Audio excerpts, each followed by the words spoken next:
Ever wondered what it takes to truly skyrocket your wealth and success? Well, today's your lucky day because we're diving deep into the realm of skills that are notoriously tough to master, but hold the key to unlocking incredible riches. Whether you're an aspiring entrepreneur, a budding professional, or simply someone hungry for personal growth, stick around as we uncover the 10 game-changing skills that could pave the way to your financial freedom and beyond. So, are you ready to invest in yourself and seize the opportunities that lie ahead? Let's get started. Number 10. Honesty. Startups often deceive themselves by repeatedly claiming their product or service is faster, cheaper, or better than their competitors. However, the reality is that competitors are paying attention and ready to replicate successful strategies. As an entrepreneur, it's crucial to be brutally honest with yourself. You need to understand both your strengths and weaknesses and have a deep understanding of your business to stay ahead. Number 9. Speaking up. One important thing to do is to become comfortable with public speaking, even if it takes time. This skill will benefit you for many years. If you don't like or are uncomfortable with public speaking, it can be a disadvantage that lasts just as long. Number 8. Confidence.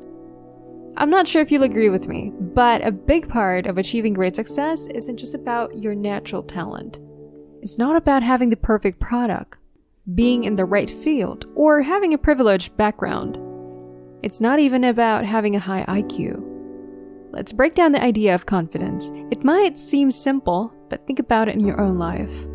When you're confident, or let's call it having a strong inner fire, you feel like you can do anything to achieve your ambitious goals. In this world, it's often not just about your skills or strategy, but about having confidence. There are times when we're full of confidence and what others see as a problem, we see as an opportunity. What they see as a wall, we see as a stepping stone. So confidence is something you want to cultivate. It's like a muscle that gets stronger the more you work on it.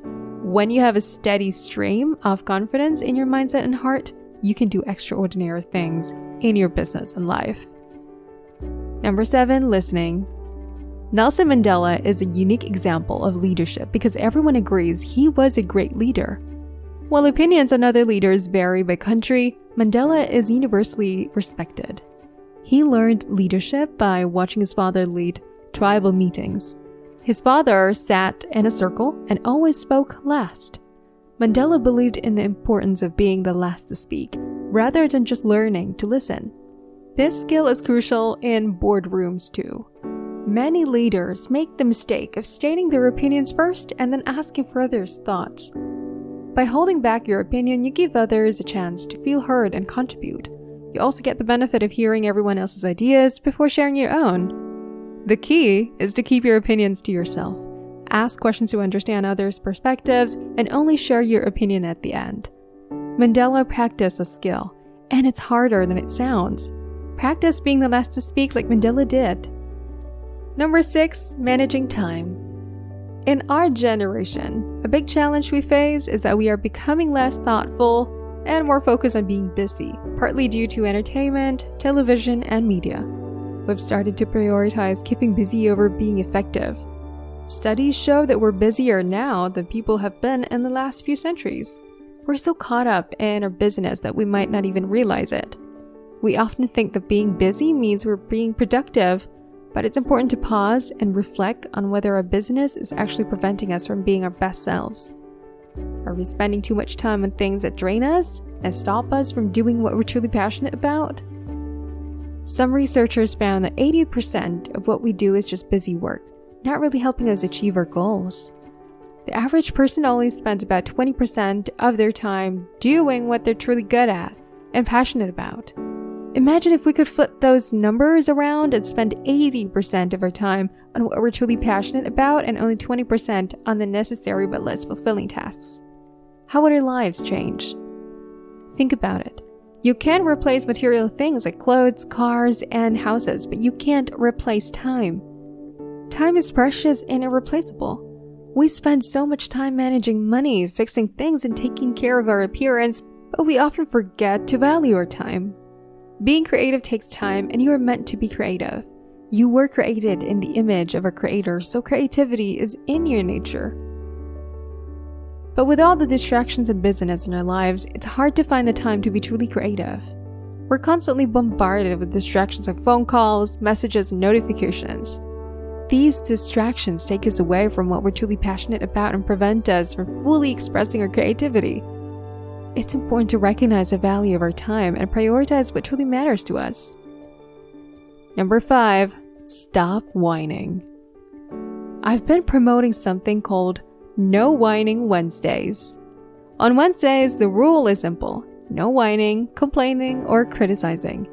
People often ask, what counts as whining? My answer is, if you think it might be whining, it probably is. Each time you catch yourself doing it, you have to put a quarter in a jar. Whether it's complaining about being tired, asking, why me, or saying, why don't you? Each one costs you a quarter. Last week, people sent me pictures of their jars of quarters.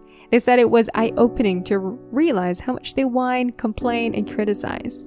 Some even do it with their children. So let's practice No Whining Wednesday and stop complaining about what's missing or what we can't do.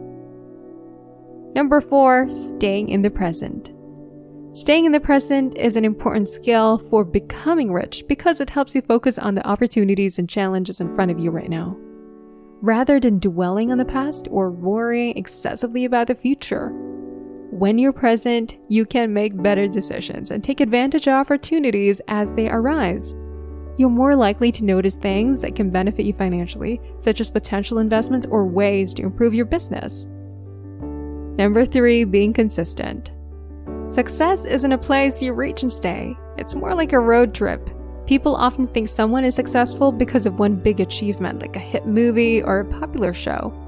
But real success is about the journey. You have to keep succeeding day in and day out. That's true success. If not, people might only remember your last failure. I've had my share of failures, but I make up for them by getting back up and trying again. Spending too much time feeling sorry for yourself only delays your success. You have to bounce back, brush yourself off, and think, what's next? There's always a way forward. Number 2, getting enough sleep. When you're well rested, you're more productive and efficient, which can lead to better opportunities and financial success. Plus, a good night's sleep helps to regulate your mood and reduce stress, making it easier to stay motivated and pursue your goals. Number 1, empathy. I've been thinking a lot about empathy lately. In my work, it's what connects me to a fictional character in a story, allowing me to feel their emotions and pain. Our nervous systems are wired to share these feelings, so when you're in a movie theater, you, the person next to you, and even your friend can all feel the same emotions at the same time. It's a mysterious and valuable part of being human, and women seem to tap into it easily. We can cry at sad movies without feeling embarrassed. When we see something on the news that makes us angry, we can write passionate letters through tears and a pounding heart. I used to wonder why we have these emotional responses that can sometimes be inconvenient or embarrassing. Why do we cry or get choked up?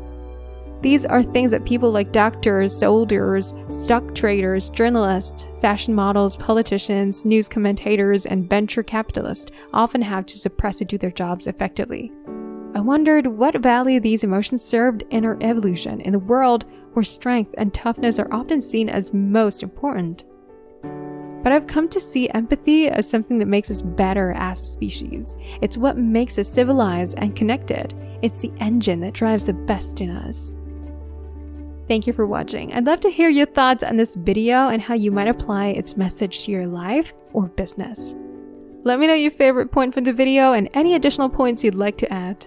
I'm really curious to hear what you have to say. Thank you again for watching. Believe in yourself and whatever your one word is. Much love, and I'll see you soon.